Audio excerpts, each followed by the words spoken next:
భారత్ జట్టు గత కొంతకాలంగా టెస్ట్ క్రికెట్లో బాగానే రాణిస్తున్నప్పటికీ జట్టులో ఏదో ఒక కొరత కనిపిస్తూనే ఉంది.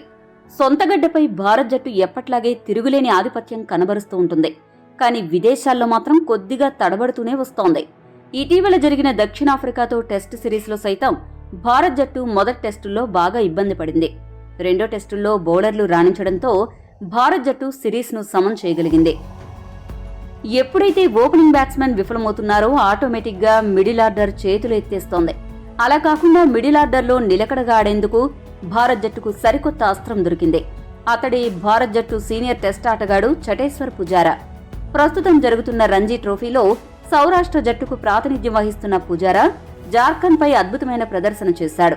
కేవలం 356 బంతులను ఎదుర్కొని 243 పరుగులు చేసి నాటౌట్గా నిలిచాడు. చటేశ్వర్ పుజారా డబుల్ సెంచరీతో మరోసారి బీసీసీఐ సెలక్షన్ కమిటీ తలుపుని బలంగానే తట్టాడు. జూలై 2023 తర్వాత భారత్ జట్టుకు దూరమైన పుజారా అప్పట్నుంచి ఒక అంతర్జాతీయ టెస్ట్ మ్యాచ్ కూడా ఆడలేదు. అతడు తిరిగి భారత్ జట్టులో చేరితే ఈ ప్రపంచ టెస్ట్ ఛాంపియన్షిప్ సైకిల్లో అతడు జట్టుకు ఉపయోగపడే సూచనలు లేకపోలేదు. భారత్ జట్టు 2 సార్లు ప్రపంచ టెస్ట్ ఛాంపియన్షిప్ ఫైనల్స్ చేరడంలో పుజారా తనదైన పాత్ర పోషించాడు. మరోసారి పుజారాకు అవకాశం దొరికి అదే స్థాయిలో చెలరేగితే భారత్ జట్టు హ్యాట్రిక్ సార్లు ఫైనల్ చేరడంలో కీలక పాత్ర పోషించినట్లవుతుంది. ఈ వీడియో మీకు నచ్చితే లైక్, షేర్, కామెంట్ చేయండి.